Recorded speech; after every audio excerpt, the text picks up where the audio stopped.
Hello, and welcome to this ANSYS space claim tutorial on pulling and moving an STL file. I already have the file open here, but if you don't, go ahead and go to File, Open, browse to the directory you downloaded the file to, and it is an SC doc, so you'll just be able to select it and open it.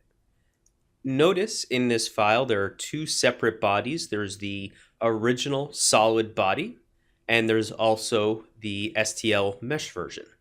Notice the differences between the two. If I zoom in on this area here, we could see that these similar areas on the regular solid is a single face, but here it's composed of 158 facets.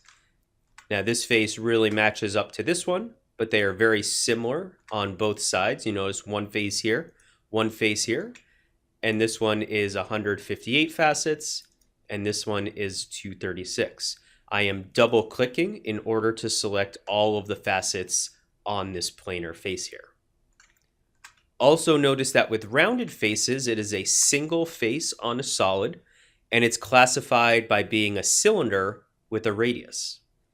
On an STL file, there are no rounded faces.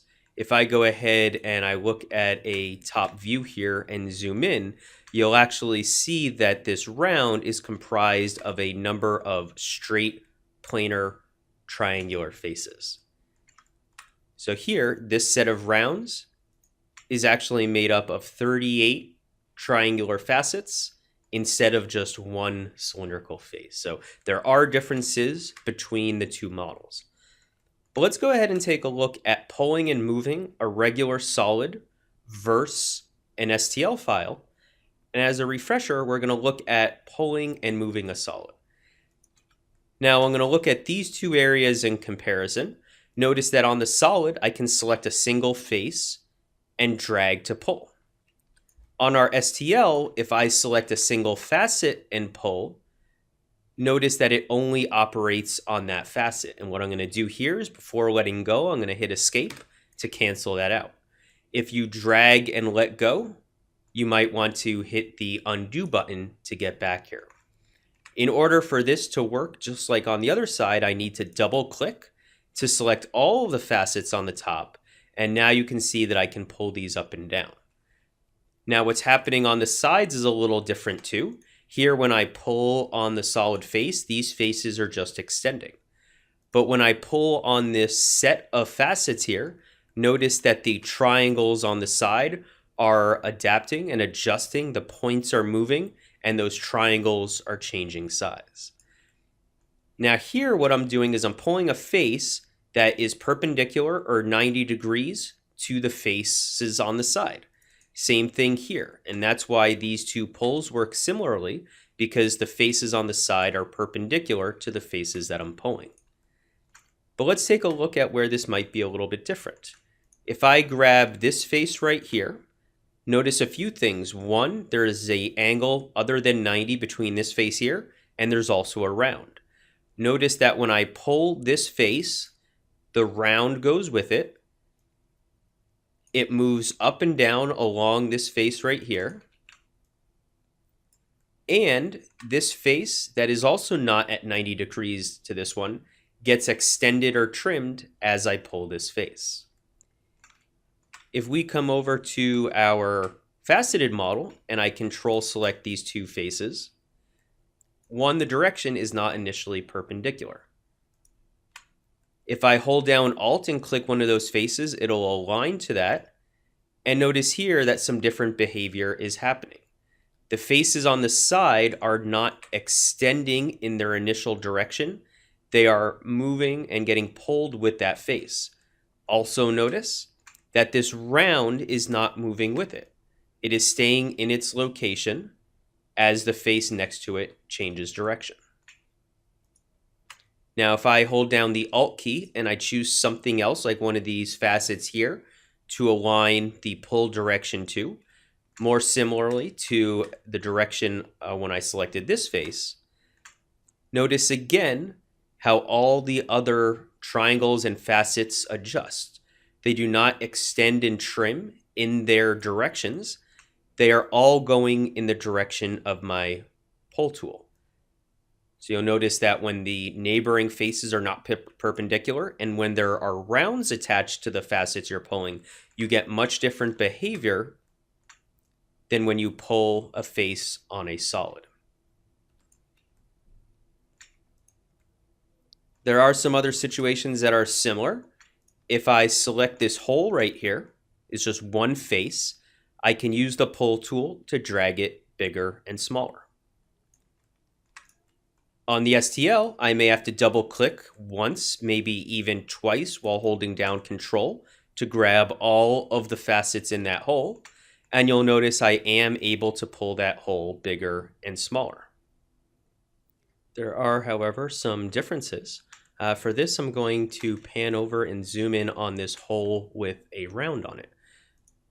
Notice that if I use the pull tool to pull on the face of the hole, the round stays attached to the edge. The diameter of the round gets bigger and smaller.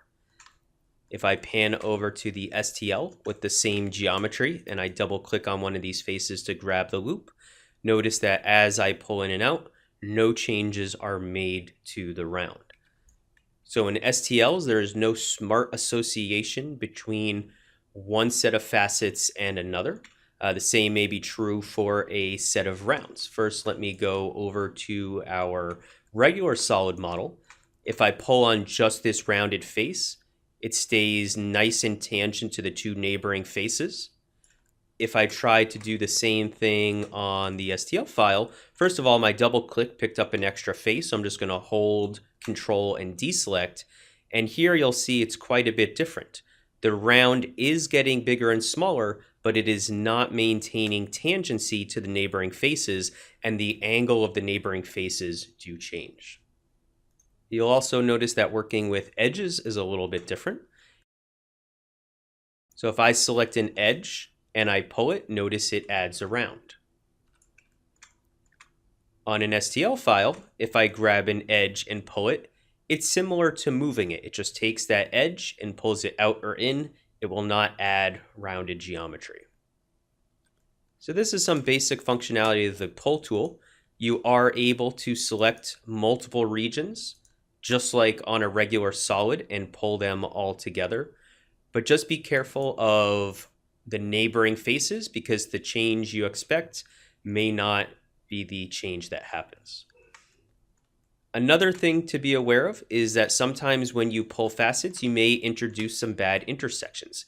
If I pull this smaller, there's really no problems here.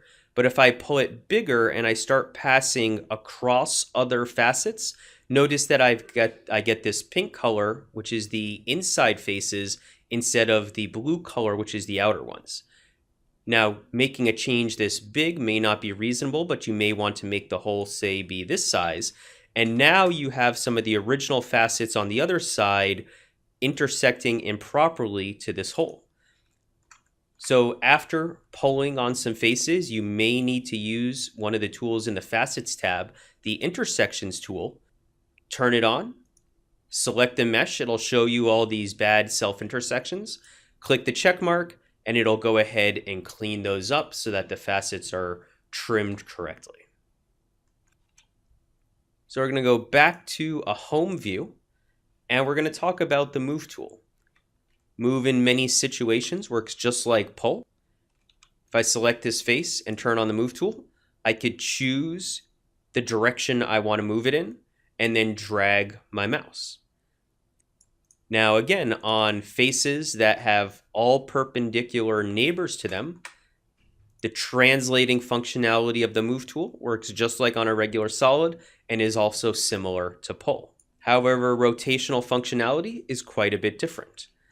If I select this face right here, choose this rotational arrow and rotate, notice that all of the neighboring faces remain in their orientation. This face here just gets extended straight up and straight back. This face and this face are still parallel to each other as I rotate this around. If I go ahead and I double click to select the facets on the top here, notice that as I rotate this around, the angle of those neighboring faces changes drastically. So on a solid, the neighboring faces are extended in their own direction. That does not happen on an STL. Here, the actual points of the facets are being rotated.